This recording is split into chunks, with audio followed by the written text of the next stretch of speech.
আমার কেন্দ্রেও একটা model village আমি দেখেছি। মডেল বলতে যা বোঝায়, আমরা যা বুঝি, it should be different from others. কিন্তু আমার চোখে দেখে ভিলেজ, মডেল ভিলেজটা, it is not different from any other village communities.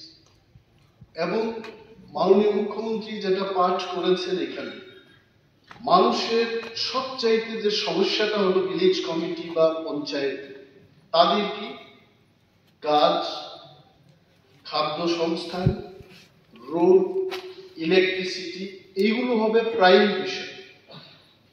এবং 12.5 লক্ষ টাকা ধার্য করে এই টাকা দিয়ে কি আদৌ মডেল ভিলেজ তৈরি করা যাবে?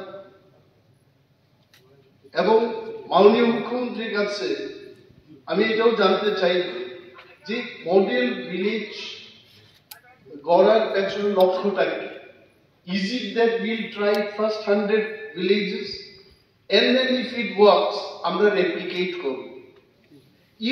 If that is the case, কেন তাহলে রাস্তার ব্যাপারে সেখানে সংস্থান থাকবে না?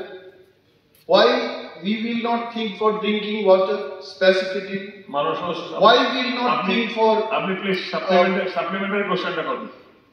এটি তো সাপ্লিমেন্টারি। এগুলো হবে কি? মানুষের এসটি কার্ড, জব কার্ড ইত্যাদি সমস্যা, এগুলো দূরীকরণে ওই মডেল ভিলেজের পয়েন্টগুলোতে সংযোজন হবে কিনা এটাও জানতে চাই। মাননীয় স্পিকার স্যার, চন্দ্রঘাট এলাকায় পদ্মবিল যে ব্লক, ওই ব্লক এলাকাতে মডেল ভিলেজ, মুখ্যমন্ত্রী মডেল ভিলেজ করা হয়েছে। ওই ভিলেজে আমি যে পদ্মবিল যে ব্লকটা, ওই ব্লকে রিভিউ মিটিংয়ে আমি 2-3 আমি ব্লকের মিটিংয়ে আমি গিয়েছি এবং রিভিউ মিটিংয়ে আমি বলেছি যে এই খিলুটনগর বিসি এটা একটা মুখ্যমন্ত্রী মডেল ভিলেজ, কিন্তু এখনো সে মডেল ভিলেজে এখনো এমন আছে 70-80 বছর একটা গ্রামে এখনো ইট বসানো হয়নি। এটা কি মডেল ভিলেজ স্যার? সেখানে পানীয় জলের ব্যবস্থা এখনো আপনি সাপ্লিমেন্টারি এটা করুন। এটাই স্যার, এটা আমার জিজ্ঞাসা হচ্ছে মডেল ভিলেজের যে শর্তগুলি থাকে এর ভিতরে তো জনগণের রাস্তা, পানীয় জল, বিদ্যুতের সংযোগ, এগুলো তো হচ্ছে না। কি ধরনের মডেল ভিলেজ স্যার? তাহলে তো কি ধরনের মডেল ভিলেজ স্যার? কথাটা বললেন, যে বিষয়গুলো উনি উত্থাপন করলেন, প্রতি ঘরে সুশাসন আমাদের চলছে, বিকশিত ভারত মাননীয় প্রধানমন্ত্রীজির যে গ্যারান্টির কাজ কিন্তু চলছে, আপনি জানেন নিশ্চয়ই।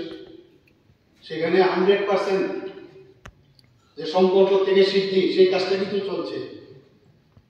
ST card, SC card, marriage certificate, বিভিন্ন ম্যারেজ সার্টিফিকেট সব মিলিয়ে এগুলো চলছে, এগুলো তো চলবে। আমরা কাজ করছি, আমাদের উদ্দেশ্যটা কিনা, দিস ইজ ভেরি ইম্পর্টেন্ট। এটা অ্যাপ্রিসিয়েট আমার মনে হয় করা উচিত। এবং আমরা তো বলছি এটা 23-24 এটা কমপ্লিট পথে, যা আগের থেকে এটা শুরু হয়েছে 23-24 দেখুন, আমরা নিশ্চয়ই আমরা করবো। কোথাও কোনো খামতি থাকলে আমাদের গোচরে আনবেন, সেগুলো আমরা দেখব।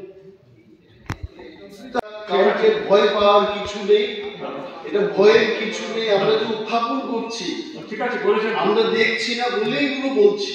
ঠিক আছে, রাস্তাঘাট, পানীয় জল, কাজের সংস্থান, সার্টিফিকেট, এগুলো করুন, বিল বি ভেরি হ্যাপি। ঠিক আছে।